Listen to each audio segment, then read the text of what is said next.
আল্লাহ পাক এরকম কিছু অকেশন সৃষ্টি করে দিয়েছেন, এমন কিছু উৎসব আল্লাহ পাক সৃষ্টি করে দিয়েছেন যেখানে মানুষ আমল গুছিয়ে আবারও আল্লাহর পথে ফিরে আসতে পারে। আমার কথা কি বোঝা যাচ্ছে?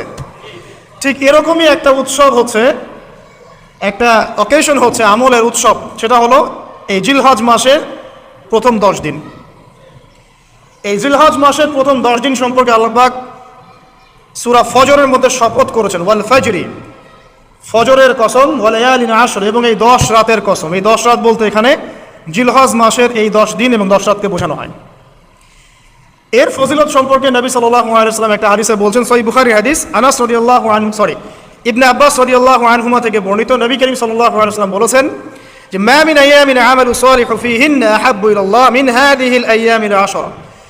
আল্লাহ পাকের কাছে এই 10 দিন অর্থাৎ জিলহজ মাসের প্রথম 10 দিনের নেক আমল যত বেশি প্রিয়, আল্লাহর কাছে জিলহজ মাসের প্রথম 10 দিনের নেক আমল যত বেশি প্রিয়, অন্য কোনো আমল এত বেশি প্রিয় না।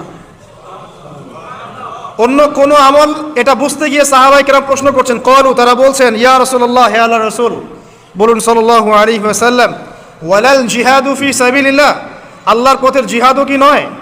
আমরা তো জানি ইসলামের সর্বোচ্চ চূড়া হচ্ছে আল্লাহর পথের জিহাদ।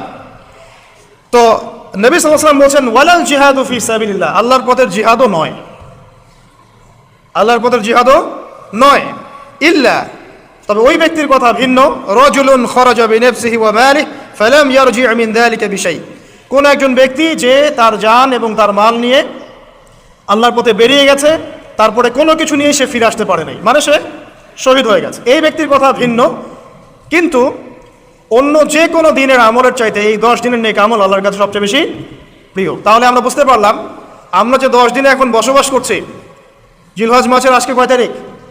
1 তারিখ। এই যে আল্লাহ পাক নিয়ামতের সাথে আমাদেরকে বাঁচিয়ে রেখেছেন, এই 10 দিন আমল করার সুযোগ দিয়েছেন, এই কৃতজ্ঞতা স্বীকার করে আমরা কিন্তু শেষ করতে পারবো না। পারবো না। প্রশ্ন হচ্ছে যে এই 10টা দিন আমরা কিভাবে কাজে লাগাতে পারি। আমি সেদিকেই যাবো ইনশাল্লাহ। তার আগে এই দিনগুলো সম্পর্কে আর কয়েকটা ফজিলতের হাদিস শুনিয়ে দিচ্ছি। তিরমিজি, ইবনে মাজাহ, মিশকাতের 128 পৃষ্ঠা একটা হাদিস এসেছে, আবু হুরায়রা রাদিয়াল্লাহু আনহু থেকে বর্ণিত, নবী করিম সাল্লাল্লাহু আলাইহি ওয়াসাল্লাম বলেছেন যে দিনসমূহের মধ্যে এমন কোনো দিন নাই, আল্লাহর দিনগুলোর মধ্যে এমন কোনো দিন নাই যেদিন ইবাদত করা আল্লাহর কাছে জিলহজের 10 দিনের ইবাদতের চেয়ে বেশি প্রিয়। কথা বুঝতে পারছেন? এরপরে নবী সাল্লাল্লাহু আলাইহি ওয়াসাল্লাম বলছেন, ইয়া আদুলু সিয়ামু কুল্লি সিয়ামিন মিনহা বিসিয়ামি সানাতিন, এই 10 দিনের একটা সিয়াম বা একটা রোজা 1 বছর রোজা রাখার সমান। এই 10 দিনের একটা রোজা 1 বছর রোজা রাখার সমান।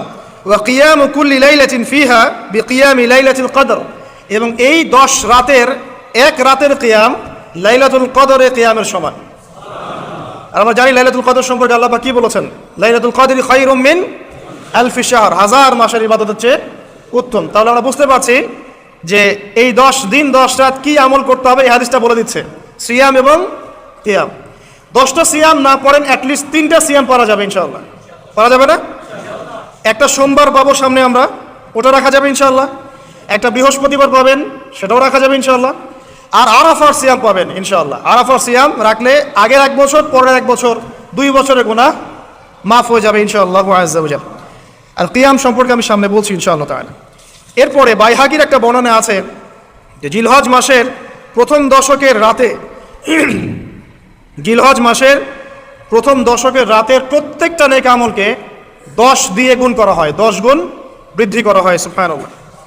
আরও আছে বাইহাকি এবং ইসবাহানির বিশুদ্ধ সনদে হযরত আনাস বিন মালিক রাদিয়াল্লাহু আনহু থেকে বর্ণিত আছে, জিলহজ মাসের প্রথম দশকের প্রতিদিন 1000 দিনের সমান, মানে প্রতিদিনের আমল 1000 দিন আমলের সমান, এবং আরাফার দিনের মর্যাদা 10,000 দিনের সমান। আরাফার দিন যে ব্যক্তি ইবাদত করবে ইনশাআল্লাহ তাআলা, সে 10,000 দিন ইবাদতের নেকি পাবে ইনশাআল্লাহ আযজা ওয়া জাল্লা। তো প্রথম কি করতে হবে সেটা এই হাদিস থেকে বলতে যাচ্ছে। হাদিসটা কি? উম্মে সালামা রাদিয়াল্লাহু আনহা থেকে বর্ণিত, নবী সাল্লাল্লাহু আলাইহি ওয়াসাল্লাম বলছেন যে জিলহজ মাসের চাঁদ যে ব্যক্তি দেখবে, সে যেন তার নখ এবং তার চুল এগুলো যেন আর না কাটে। চাঁদ দেখে ফেলেছেন, কোরবানি করা পর্যন্ত এখন চুল আর নখ যেন সে না কাটে। যদি না কাটেন তাহলে কি হবে? আপনি একটা পূর্ণাঙ্গ কোরবানির নেকি পাবেন ইনশাআল্লাহ। আর একটা কোরবানির নেকি কি জানেন? কোরবানির পশুর গায়ে যতগুলো লোমকূপ আছে ততগুলো নেকি আপনার আমলনামায় যুক্ত হবে ইনশাআল্লাহ আজ্জা ওয়া জাল্লা। এগুলো হাদিস। এখন আমরা প্র্যাকটিক্যাল কিছু কথায় আসি যে কিভাবে আমরা এই 10টা দিনকে কাজে লাগাতে পারি। আমি সবার আগে দোয়া করছি আল্লাহ পাক যেন আমাকে সবার আগে এর উপর আমল করা তৌফিক দান করেন, আমার পরিবারকে তৌফিক দান করেন, এবং অতঃপর আপনাদের সবাইকে যেন আল্লাহ পাক এই তৌফিক দান করেন, আমিন। 1 নাম্বার, যদিও কাজটা খুব ডিফিকাল্ট এবং এই যুগে এই জেনারেশনের জন্য কাজটা অনেক বেশি ডিফিকাল্ট, অলমোস্ট ইম্পসিবলের মতো, সেটা হচ্ছে এশার নামাজের পরপর ঘুমিয়ে যাওয়া। তাই না ভাই? এই কাজটা এখন কোয়াইট ইম্পসিবল, এশার নামাজের পরপর ঘুমিয়ে যাওয়া। কিন্তু চেষ্টা করতে হবে, আল্লাহ তৌফিক দান করুক, 10টা 11টার মধ্যেই যেন আমরা ঘুমিয়ে পড়তে পারি। আল্লাহ পাক তৌফিক দান করুন। সবার আগে যেন আমাকে তৌফিক দান করে। কোনো রাত এমনও কেটে যায় ফজরের নামাজ পড়তে হবে জন্য সারা রাত জেগে থাকতে হচ্ছে। আর আমাদের সময়ে বারাকা কমে গেছে, জানেন? আমাদের সময়ের মধ্যে বারাকা কমে গেছে, এটাও কিয়ামতের সাইন। নবী সাল্লাল্লাহু আলাইহি ওয়াসাল্লাম বলেছিলেন কিয়ামতের আগে আগে একটা বছর একটা মাসের মতো চলে যাবে, একটা মাস একটা সপ্তাহের মতো যাবে, একটা সপ্তাহ একটা দিনের মতো চলে যাবে, একটা দিন একটা ঘন্টার মতো চলে যাবে। তাই হচ্ছে না এখন? এই 7 দিন আগে আমরা জুমা পড়লাম, দেখেন 7 দিন। এই যে গত কয়েকদিন আগেই আপনি কুরবানির পশু জবাই করলেন, আবার কুরবানির ঈদ আপনার সামনে। সময় খুব দ্রুত চলে যাচ্ছে, আমরা বুঝতে পারছি না। কারণ হচ্ছে, একটা কারণ আমি ফাইন্ড আউট করেছি, সেটা হচ্ছে আমরা এখন ফজরের সালাতটাকে জামায়াতে গুরুত্ব দিচ্ছি না, এবং ফজরের নামাজের পর থেকে আমরা জেগে থাকছি না। অনেকেই, বেশিরভাগই যারা থাকছে আলহামদুলিল্লাহ। এই কারণে ওই যে বরকতময় সময়টা সকালে, এটা আমরা পাচ্ছি না। এই কারণে দিনটা আমাদের ছোট হয়ে আসছে, দিনে কাজগুলো আমরা শেষ করতে পারছি না, রাত জাগতে হচ্ছে, আর রাত জাগলে তো ফজরে ওঠা সম্ভব হচ্ছে না। সো এই সমস্যাটা হচ্ছে ফজর কেন্দ্রিক, ফজরটাকে গুরুত্ব দিতে হবে সবচেয়ে বেশি। আল্লাহ পাক আমাকে তৌফিক দেখ, আপনাদের সবাইকে তৌফিক দান করুন। এই 10টা দিন আমরা প্র্যাকটিস করবো ইনশাআল্লাহ। রমাদান মাসে আমরা যেমন প্র্যাকটিস করেছিলাম 1 মাস আল্লাহ আনুগত্যের, এই 10টা দিন উৎসবের উৎসাহ নিয়ে আমরা আবার প্র্যাকটিস করবো ইনশাআল্লাহ আজ্জা ওয়া জাল। আর এই বিষয়গুলো বেশি বেশি প্রচার করবেন অনলাইনে, কারণ আমাদের জাতিটা, আমি জানি না সৌভাগ্য না দুর্ভাগ্য, আমরা খুব ইস্যু পাগল যাতে ইস্যু একটা ধরিয়ে দিবেন, এটা নিয়ে আসতে থাকবেন, যে কোনো ইস্যু। নবী সাল্লাল্লাহু আলাইহি সাল্লামকে অবমাননা করা হয়েছিল, এখন কয়জনের মনে আছে? মনে আছে কয়জনের? তারপরে ইস্যু চলে আসলো বন্যা, এখন কয়জনের মনে আছে যে বন্যা হয়েছিল? এখন আছে সেতু, এটা নিয়ে সবাই কথাবার্তা বলছে। এরপর দেখবেন আরেকটা নতুন ইস্যু, সেতুর কথা মানুষ ভুলে যাবে। আমরা কেন জানি সাইকোলজিক্যালি এমন হয়ে গেছে যে ইস্যু একটা ধরিয়ে দিলেই 5 দিন 7 দিন 10 দিন কথা বলতে থাকি, আবার ইস্যুও শেষ, কথা বলাও শেষ, মানুষ ভুলে যায়। তো এই কারণে মনে করিয়ে দেওয়ার স্বার্থে জিলহজের 10 দিনের ফজিলত আমাদের সবাইকে মনে করিয়ে দেওয়া লাগবে, ঠিক আছে? অনলাইন অফলাইনে সবাই প্রচার করবেন। এই 10 দিন নেক আমলের জন্য একটা উৎসবের উপহার আল্লাহর পক্ষ থেকে। এই 10টা দিন যেন আমরা আল্লাহর পক্ষ থেকে এই উপহারকে কাজে লাগাই, বেশি বেশি নেক আমল করি, পরকালতে গুছিয়ে নেই। পারবো ইনশাআল্লাহ? ইনশাআল্লাহ।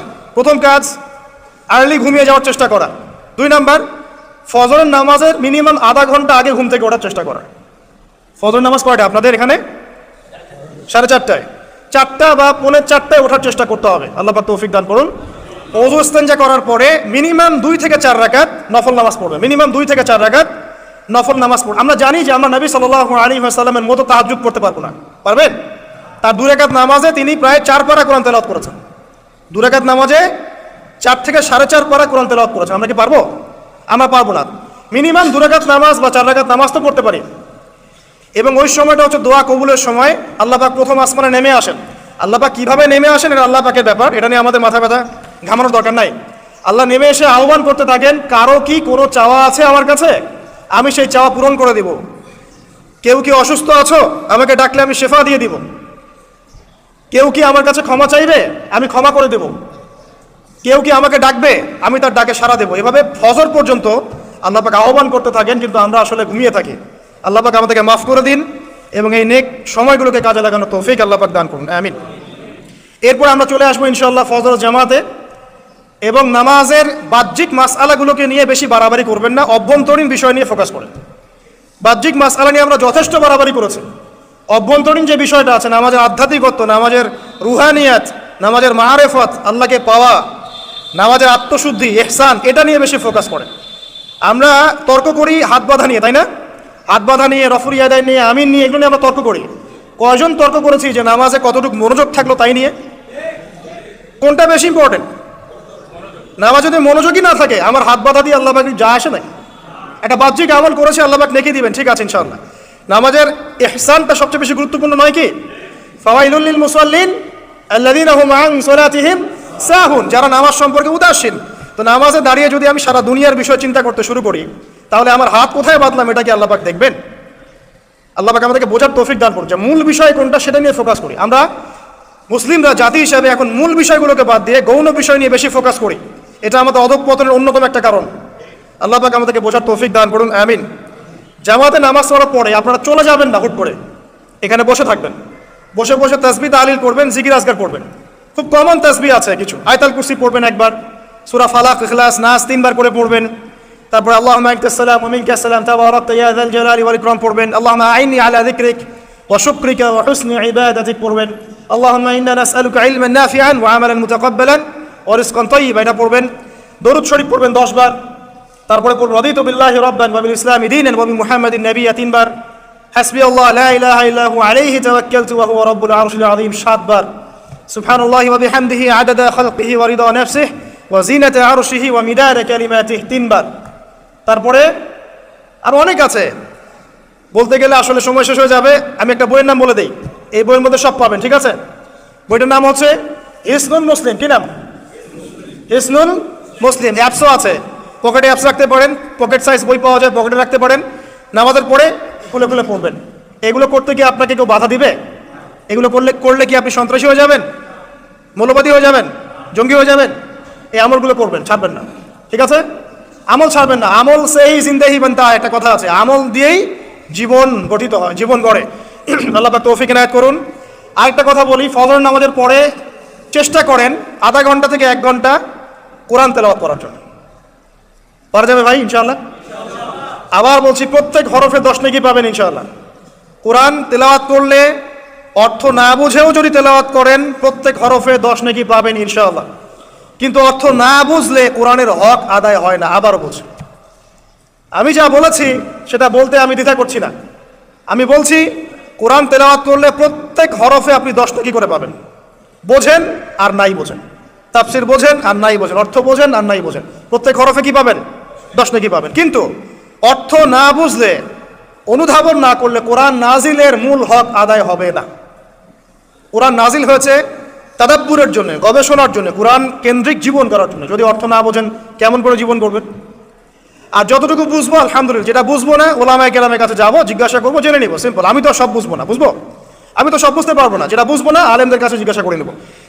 কোরআন তেলাওয়াত করুন। এরপর চলে আসেন, যদি পসিবল হয় ফজরের পর জিকির আজকার করার পর তিলাওয়াত করলেন, এরপর চলে গেলেন, যাওয়ার আগে, মসজিদ থেকে যাওয়ার আগে আপনি অন্তত 2টা রাকাত এই ইশরাকের নামাজ পড়ুন। কিসের নামাজ? ইশরাক। নবীজি বলেছেন, কেউ যদি ফজরের নামাজ জামাতে পড়ে, তারপরে সালাম ফিরানোর পর ওই জায়গাতেই বসে থাকে এবং জিকির আজকার করতে থাকে, সুবহানাল্লাহ 100 বার পড়লো, আস্তাগফিরুল্লাহ 100 বার পড়লো, ঠিক আছে? লা ইলাহা ইল্লাল্লাহু ওয়াহদাহু লা শারীকা লাহু লাহুল মুলকু ওয়া লাহুল হামদু ওয়া হুয়া আলা কুল্লি শাইইন কাদির, এগুলো পড়লো। তারপরে ধরেন দরুদ শরীফ পড়লো ইত্যাদি।